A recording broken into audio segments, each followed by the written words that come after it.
front.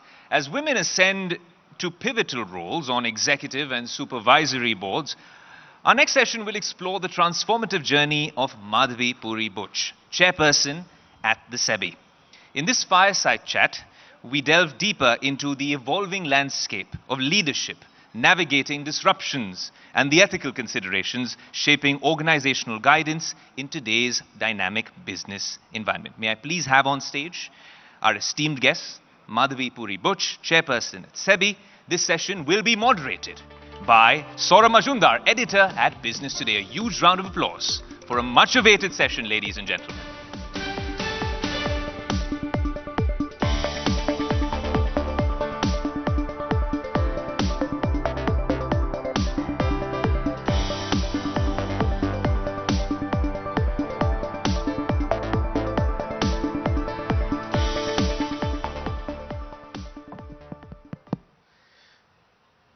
It's indeed an absolute privilege and a delight to have with us Madhavi Puri Butch, the first ever chairperson of the Securities and Exchange Board of India. A big round of applause for that. Now, in my career, which is now about 3 decades, I've been covering Sebi since I was a reporter, Madhavi. And of course, I've known you as a banker. But in my years at Sebi, one has been used to seeing, typically bureaucrats heading Sebi. Perhaps the only other private sector person was Mr. G.N. Bajpai, who came from the Life Insurance Corporation. And thereafter, again, the tradition of bureaucrats followed. You have been an absolutely delightful exception now. And you are also, as I just said, you're the first woman chairperson. But other than that, you have made a number of changes already at Sebi, and the imprint is already visible. I'll come to all of that. But the more important part, when I wanted to start off with, is how do you see, it's been about 2 years now at Sebi, close to 2 years. I would like you to tell me how you see your stint of the last 2 years at India's market regulator. Thank you. It's a pleasure to be here and share some of my thoughts. I think the most important thing in respect of my position as chair of Sebi is that I had the benefit of being a part of Sebi at the one level lower, so as the whole-time member. I think the learnings, and as somebody called it, my house training, happened during that 4.5 years. And it was also said to me at that time, as my appointment as whole-time member, that listen, we want you to get house trained, but not so house trained that the purpose of bringing a private sector person in gets defeated. So that balance between having and bringing and creating a culture that was the best of both worlds, of bringing the public accountability as well as the spirit of the private sector and the entrepreneurial spirit. I think that was the mandate given to me.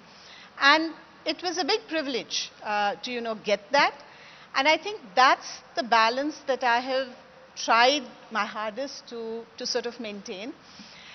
In a sense, it's not hard, because when you've been in the markets for 2 decades and you understand and know sort of that entire domain like the back of your hand, and then you've been a part of the regulator and the system and the ecosystem for well on to almost 5 years, it's not that hard.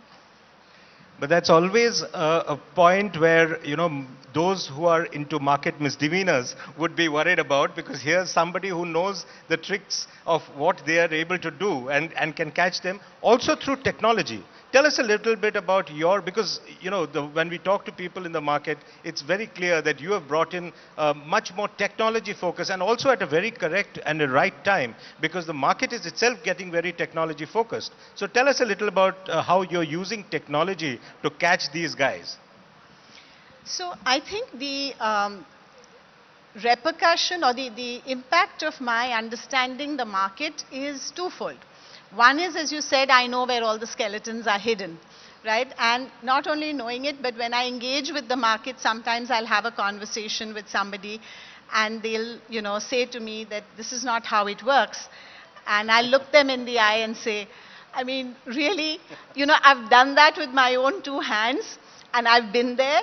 So let's just not go there in terms of being in denial of what actually happens in the market. But at the same time, the understanding and appreciation of what are the pain points of the industry, where does the shoe pinch, where is it that there is a question and a frustration. So for instance, when I frequently talk about when capital raise has to happen, at that time, if there is a delay at the regulatory end, you can actually miss the timing that you need in the market, and that timing may never come back. So that deep sense of frustration that you have with the regulator is also something that I've experienced myself. And so the focus that we have brought within Sebi to say that every action or inaction or delay or speediness of what the regulator does has very serious impact on somebody. And that understanding and realization is also, I would say, the other side of having come from the market. But yes, you're right. Technology is what I'm passionate about. I would say data and technology is what I'm passionate about. And I think the reason for that is that I learned many years ago that there is this beautiful, perfect thing called technology, which allows you to reduce cost, manage risk, and delight your customer. Traditionally, these were trade-offs you had to do. You either got to delight the customer or manage costs. You either managed to delight the customer or manage risk. Nowhere did we have this ability to actually optimize on all of this and actually get that perfect balance of these three. So, to me, technology is really magical. So, which is why I'm really passionate about it, and both in terms of deployment within Sebi and deployment in the market ecosystem is something I'm very passionate about. Equally, I'm passionate about data because I think that responsibility that you have as a market regulator, where you impact the lives of so many people, is that you cannot have a discussion about your opinion or my opinion. There has to be a logic, there has to be data, there has to be a hypothesis, it has to be tested, you have to do back testing of the impact of what you do. And without that, there is no discipline and there is no accountability. So if you want to increase the discipline and the accountability in a regulator, to me, being data-driven and therefore transparent about it, and being able to say to the world that, look, we have a point of view basis the data we have. Now, if the data changes, we will change our view.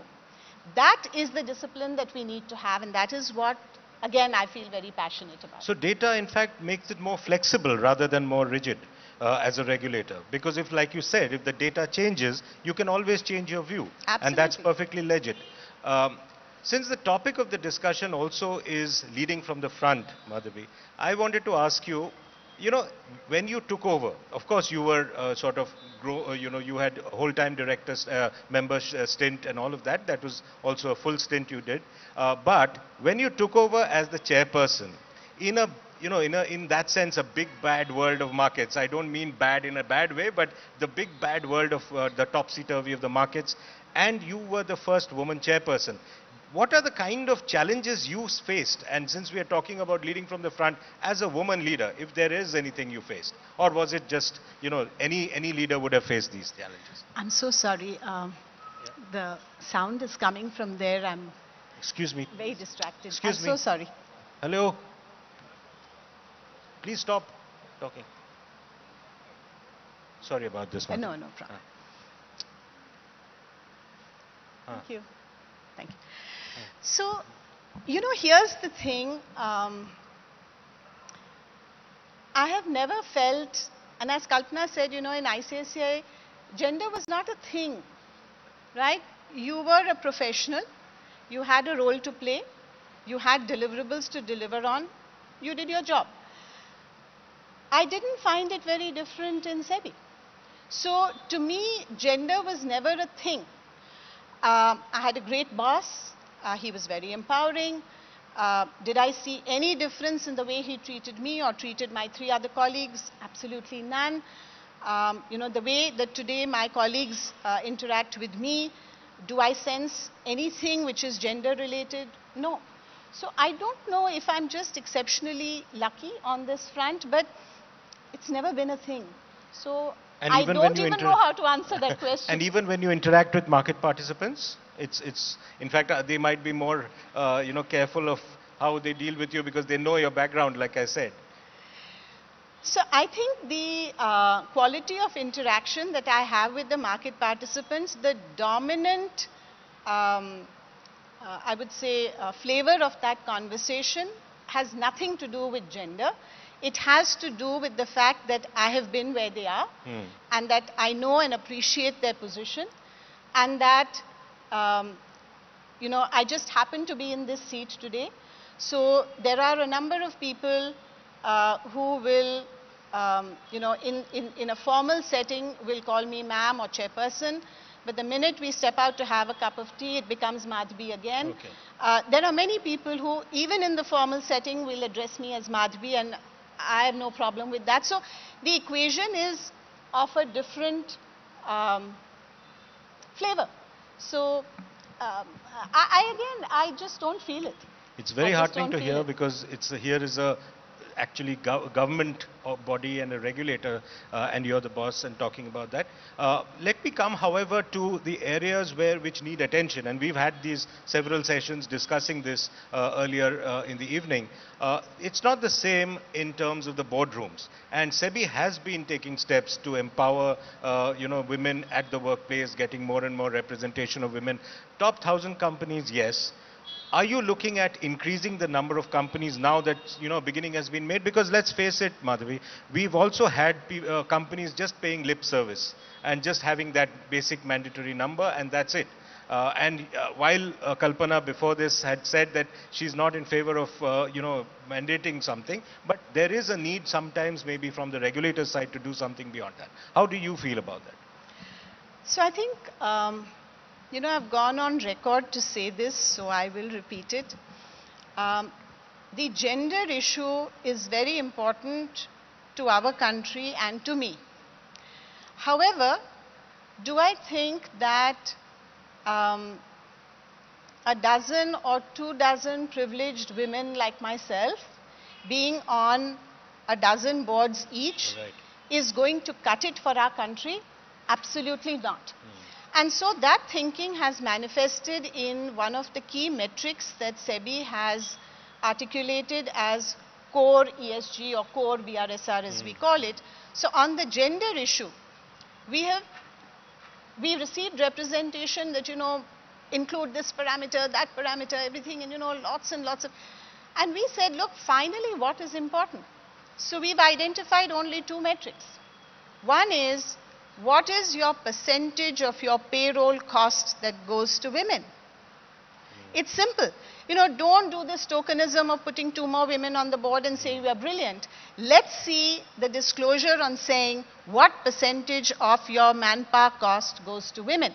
It will take care of everything. It will take care of whether you have equal number of women in junior, senior, middle positions. Do you pay them equally? Do you have them in key positions? Do you encourage women to come back to work after their child rearing period is over? It takes care of everything. So that's the bottom line for us. And the second metric is the posh complaints, because obviously that's still a thing, and we see that quite frequently. So for us, that's more important. So if there is a company that has set up, and there is such a company, that has set up a factory in a level 4 town and has built a fabulous hostel there for its women employees and has invited the parents of all those employees to say, we're keeping your daughters safe here and this is a safe environment in which they can work, and that factory has 80% women, I'm saying that's far more important than having another person like me on their board. Very true. So we would like to see that gender manifest down the line. We would like to see more and more KMPs, key management personnel, and then when you have all of that, it will bubble up automatically to the board. But simply, parachuting in someone at the top and doing nothing at the bottom, I don't think it's going to cut it for our country. So BRSR core is one big area where you think that can be achieved. Let me come to the broader market also, Madhavi. At Sebi, the market, Indian market is now celebrated across the world as very stable, and create a lot of capital raising is happening. IPOs are booming. How do you see the standards of governance? I mean, you've been in the business for a long time, even outside Sebi. What do you see as the improvements or the areas of concern? So I think that governance goes to trust. And I think that the fundamental approach that Sebi takes to fostering that trust is disclosure. So our view is that Sebi should really not be interfering in what a company does or does not do. It only asks for two things on behalf of the investor, right? Because the investors are diffused, they do not have bargaining power, the regulators representing the investors, and we ask for only two things. The first is disclosure, which is to say that in the following things, these things are important for an investor to make an informed decision, and you must disclose this. After that, the investor will vote with his feet, vote with his wallet. Either he will buy you and your price will go up, or he will sell you and your price will go down. And the second thing in terms of governance is the stipulation in terms of what kind of transactions require what kind of approvals. Now, in our view, largely speaking, for most decisions that a company takes or a board takes, there is a very high level of alignment between the promoter and the dominant shareholders and the minority shareholders. So there's no problem there at all, because their interests are aligned, and what is good for the goose is good for the gander. The only place where there can be potentially a divergence in terms of the interest is where there are related party transactions. Because the promoter may benefit from a particular kind of transaction because it is with a related party, and it may not be in the interest of the minority shareholders for that transaction to go through. So long as related party transactions are honestly and in the spirit of the law disclosed, in our view, that is the level of governance that we think is required. After that, it's really up to the market and to the investors to decide how they want to vote, as I said, with their wallet. Madhavi, we are at the end of time. Just wanted one last question to be asked, which is, you've now completed 2 years. It's been quite a stamp which you've already put on this regulator, and with a lot of these initiatives, including perhaps an immediate instant settlement coming up. That's again technology at work. Do you think, what are the key 2 or 3 unfinished tasks you think which you need to now focus on going forward? So I'd break that up into internal to Sebi and external in the marketplace. So internal to Sebi, I think a lot of the things that Sebi did, and very rapidly, our restructuring was done in 4 months, which normally, with an external consultant, that would take a couple of years. What I would really like to do is try and institutionalize many of the things that we have done. And after I demit office, my sense is the new person will come, will leave their own stamp. If even 60–65% of what has been created over the last few years stays and gets institutionalized and cemented further, I would be delighted. So my effort going forward in the next year or so will really be to institutionalize the changes that we've brought about. In the external marketplace, I think the most important piece that I would like to see happening is greater financial inclusion. And a simple example of that is a conversation that I had with some of our mutual funds, for instance, because that's a great product for financial inclusion. And right now, I asked them, I said, the 500 rupees per month SIP, is it viable for you? And they said yes. And I said, well, what will it take to make it 100 rupees?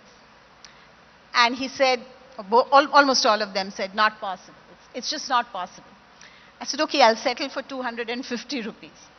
So now we are working with them to see where is that cost, what can Sebi do to facilitate making it possible to bring that viability down to 250 rupees a month, because then it is the equivalent of what Hindustan Lever did with shampoo sachets.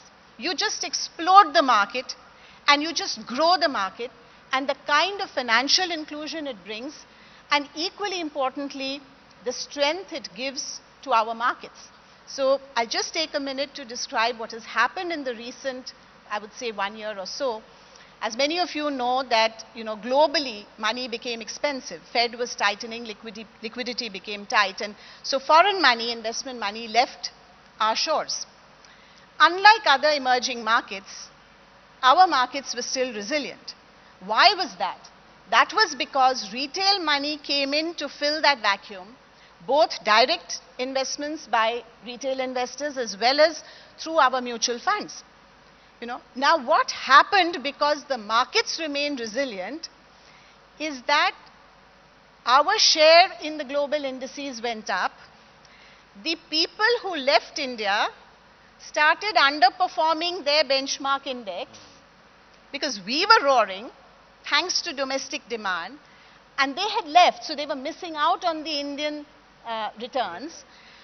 And very soon they actually came back because they could not afford to miss out on the Indian returns. So in effect, the benefit of our domestic flows and the retail flows had a double impact. The impact of their coming in and the impact of the foreign money returning, because they couldn't afford to miss the Indian story.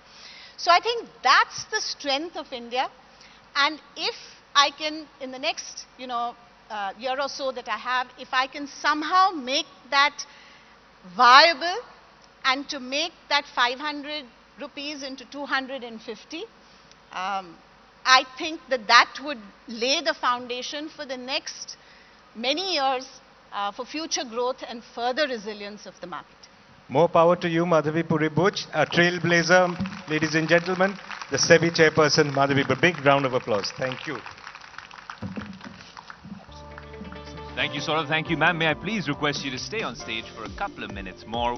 What a fascinating, insightful session, only at the Business Today Most Powerful Women in Business Awards. And what we will be doing now is, please, just a minute, Saurav, please.